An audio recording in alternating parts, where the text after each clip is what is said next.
You know, folks, there's one thing I want to remind people of every day, and that is that we do have good voices in the Democratic Party. We do have really good voices on our side. And like Ro Khanna said in a clip that I shared in a video yesterday, we are the Democratic Party, and we have to remember that. If we want to see change within the Democratic Party, we're the ones that has to speak up, and we're the ones that has to make that change. And I do believe that if we can learn to put our differences aside on certain issues and then put our heads together on the bigger picture, I really believe that one day we can defeat this authoritarian regime that we're up against. But it is going to take a lot of work. And I've been showcasing a lot of good voices here on the channel for a long time. And Justin Jones, Justin Pearson, and Gloria Johnson, the Tennessee Three, they rose to fame here in Tennessee when they stood up against gun violence, and Jones and Pearson ended up getting expelled. They pretty much become rock stars in our part of the world. And anytime that they're speaking, we look forward to hearing what they have to say. Anytime they walk up to a live microphone, you know it's going to be good. I've had Gloria Johnson here on the channel several times, and I would love to talk to Jones and Pearson one day. They give me hope, and they really encourage me when I listen to them. Sometimes, especially here in Tennessee, as red as it is, you just feel like that you're alone, and you feel like that everyone else is a lot louder than you. But what I love about Jones and Pearson is they absolutely refuse to let someone get louder than them. So recently we were here in Tennessee, and they were talking about a bill that concerns gun violence. Back in 2021, they did away with concealed carry permits. So anybody now can carry a gun pretty much anywhere they want to, unless, of course, it's a federal building or a sign says otherwise. But now you don't have to have a concealed carry permit. You can just put one on you and go anywhere you want to go. And we've seen a rise, surprise, surprise, we've seen a rise in gun violence. So Justin Pearson was just simply talking some really good common sense on this stuff that most of us agrees on, and then it turned ugly. First, we're going to show him talking about this, and you'll see that he was simply trying to be reasonable. Then later in the video, we're going to show you a clip where a MAGA guy here in Tennessee just had to turn it into WWE. But let's take a look at Justin Pearson now. This bill is to repeal permitless carry. In our state, we have had this since 2021, and since this bill has been passed, against the will of our chiefs of police, against the will of our sheriffs, we have seen a sad increase in the number of homicides and suicides as well. When this body repealed the permit requirement to conceal and carry a handgun in most public spaces, gun deaths have increased. And I saw some folks here from the Tennessee Firearms Association, a leader there, John Harris, said, if you want to carry a gun for self-defense in Tennessee, go get the permit.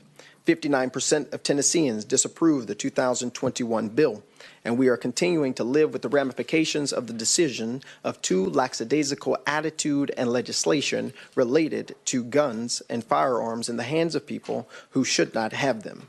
I am a proponent not just of the Second Amendment, but of the right for people to responsibly carry firearms. In our state, giving anyone who can walk into a gun store access to a firearm that can hurt them or to hurt other people is wrong. It is detrimental, it is immoral, and it is consistently leading to more problems for our communities. You see, folks, he's not saying anything over the top radical right there. He's being very reasonable, and the majority of Tennesseans agree on it. And here's the kicker. If I was sitting down talking with the biggest redneck in my part of the world, and we started talking about common sense, we could agree on things until they realize that you're a Democrat. And then suddenly, D stands for devil around here. So suddenly it's like, oh, you're coming for our guns. You're coming to take your guns away. And they immediately go knee-jerk. And I have never said that we should take away the guns. Neither has anyone in the Tennessee Three. I've not really met a Democrat that's ever said that. I believe in the Second Amendment. I do believe in the right to bear arms. I carry a gun myself. And I have to these days because of all the death threats that I get and all of the hate mail that I get and by people who tells me that I need to turn down the temperature in the room. It's absolutely ridiculous. But speaking of turning the temperature up in the room, Andrew Farmer here in Tennessee just had to turn this in to a WWE moment. And Justin Pearson hasn't been to the Capitol here lately because Justin Pearson was busy burying his brother. And my condolences goes out to him and his family. He lost his brother to suicide. And so that's why that he's speaking on gun violence, and that's why it means so much to him. And then Andrew Farmer has to come in and insinuate that they've all been here working. Where have you been? It's one of the most disgusting things I've seen, and Justin Pearson does not back down. Take a look at this. voting on bills. We've taken the tough questions. We've taken the tough votes. Yeah. And we're doing so. So I don't think it's fair for you to come here and lecture this committee on hard work when we've been up here doing the hard work. Thank you, Mr. Chair. It is a pathetic excuse for you to not answer the question of why we are doing nothing about the gun violence epidemic than to personally attack me. But let me explain to you what I have been doing, Representative, since you asked. My brother, Temperance Darnell Pearson, one of the loves of my life, passed away from gun suicide on December 1st of 2024. And since that happened, it shattered my family like gun violence has shattered so many families. Shattered my nephew's lives, my mother, my father, my other brothers who are remaining. I buried my brother. I planned for his entire funeral. My fiance made his obituary. I made sure that he was taken care of, even in death. That's what I've been doing. But also, not just that, I went to all of my nephew's schools. I met with their principals and their teachers to ensure that they are okay. I gave them and made sure that they had grief counseling and that they're seeing a psychiatrist. That's what I've been doing. And while you're talking about hard work, you need to realize that our job is not just in this state house with these marble floors. Our jobs are on the streets and in the communities that we serve. And so while you've been here passing bills that have been hurting transgender children, while you've been here passing bills that have been hurting the poor, hurting the marginalized, hurting the disenfranchised, while you've been here passing bills that have not ended poverty, while you've been here passing bills that have not helped people who need Medicaid expansion, while you've been here doing the hard work of making sure that our state is not the state that it can be, because you have decided. Representative Pearson. Reality of our situation is only to be. Representative Pearson. While you've been here doing that, I've been in my community. Representative Pearson. Meeting with young people, going to school, registering Representative Pearson. voters. That's what I've been doing. Hard work doesn't just happen with this legislation. It happens. Representative Pearson. And if you will, Chairman, just one more minute, because Chairman Farmer seems to think that he somehow Representative Pearson. seems to understand my life better than I do.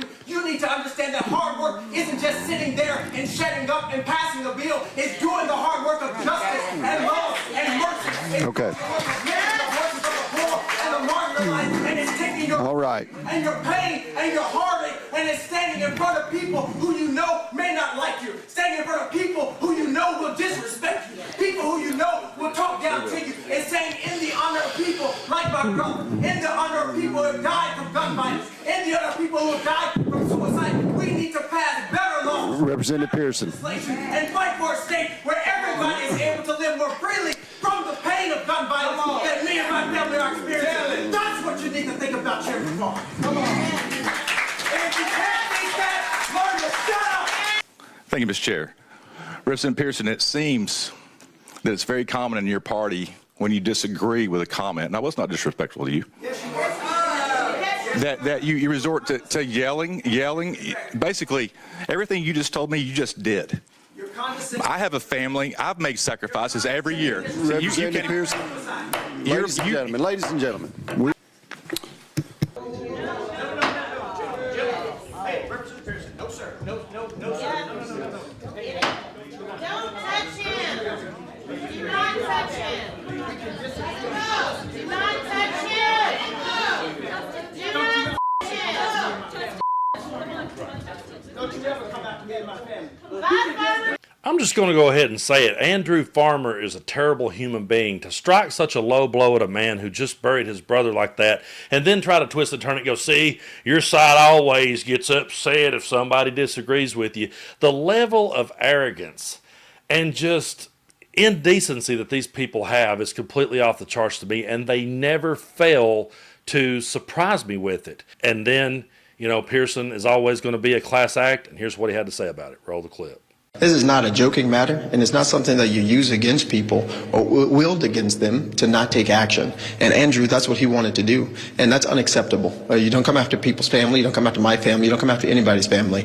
He's absolutely right. You don't come after a person's family, and I can tell you this. I don't care if it was the biggest MAGA Republican asshole ever sitting across from me. If I knew the reason why that he hadn't been to the Capitol was because he was burying his brother and taking care of his family, there is no way that I would pull that on him. There's absolutely no way that I would throw such a low blow at anyone like that, and that's because people on our side have basic common decency, and MAGA doesn't. And let's just go ahead and put the blame right where it belongs, and that is at the head of the snake, Donald Trump. He empowers people like this. If he had have never came along into the political arena, we might have got a bigger asshole somewhere that would have come out. But these people are like Andrew Farmer. He's a bootlicker. He's somebody who is a bootlicker. He's somebody who's a grifter too. And he looked over and he saw Donald Trump's WWE shtick working, and that's why he did it. That's why he's so bold. That's why he's so brazen. And he's on the wrong side of history. He can sit there and say, "Oh, I've been here working every day." Yeah, you've been working every day to make people in Tennessee's life a living hell. Everyone from seniors to the gay and trans community, you've been going out of your way to absolutely do nothing to help anyone. And people like Tim Burchett here in Tennessee says when it comes to gun violence, well, you can't fix it. You can't fix it. Someone's going to hurt you. They're going to hurt you. You just got to sit back and let it happen. So that's the kind of crap we deal with here in Tennessee. And that's why it's so good to see someone like Justin Pearson stand up for himself and give it back to him. And every time that I see that clip, it hits me. It hits me right in my gut, because I buried my 35-year-old cousin who was like a little brother to me. He lost his life to COVID. I hate to say this, but it's the truth. His mother and his stepdad were both, COVID deniers, thought the whole thing was a hoax just to make Donald Trump look bad, and they all three lost their lives to COVID. And that one hits a really hard nerve with me. And so whenever we're talking about RFK Jr., it's really hard for me to talk about that son of a bitch, because when I do, I immediately think back to the fact that all this bullshit conspiracy peddling that he's done led to people that I cared about's ears, and they ended up dying because of it. And so I can't imagine what it would feel like to be still grieving. You got to understand, Pearson is still grieving this. And to have someone throw an insult like that, it shows you exactly who MAGA is. And to anyone out there who has ever walked away from MAGA or any of these MAGA churches in our part of the world, don't ever feel guilty for it. Don't ever think that you made a mistake. You didn't. Be glad you got out of Jonestown before the Kool-Aid came out. Okay, actually, the Kool-Aid's already been drank. They've already drank it hook, line, and sinker. But, I saw someone the other day shared a meme on Facebook said, if Donald Trump came out in favor of our Democrats, would hold their breath. And I was like, yeah, and if he ever tells his followers to get on a plane and head down to, South America to start up a compound, you'll all go. And actually, I wouldn't miss them if they went, to tell you the truth. I truly wouldn't, because it just gets more disgusting by the day as these hillbillies around here tries to do their Dollar General impression of Donald Trump. It's absolutely disgusting, and that's actually an insult to Dollar General, because I shop there all the time. That's all we got in my part of the world, so I can't knock it. But these cheap knockoffs of Trump is disgusting, and we got to continue to stand up against it. I truly appreciate everyone's support here on the channel. We're cruising toward 1 million subscribers. I think we'll get there soon. The channel just continues to grow, and I really appreciate everyone for helping us. So if you haven't hit that subscribe button already, be sure and do so. It doesn't cost you anything to do so. Just helps us here in the algorithm and gets our videos out to more people. We do have members only here on YouTube, and we also have a Patreon. You can check out the link in the description if you ever want to check us out over there. We've been putting some non-political content over there just to take a break from a lot of this, and I've been talking about other things. I got a tattoo yesterday, so if you see this, I didn't break my wrist. I just got a new tattoo that I'll probably show off over there in a video eventually. But, man, I'll tell you, I'd never had one like okay, see on this arm, that little bit right there hurt like hell. But, boy, when they get right in there, it felt like they were taking like a rusty hacksaw to me.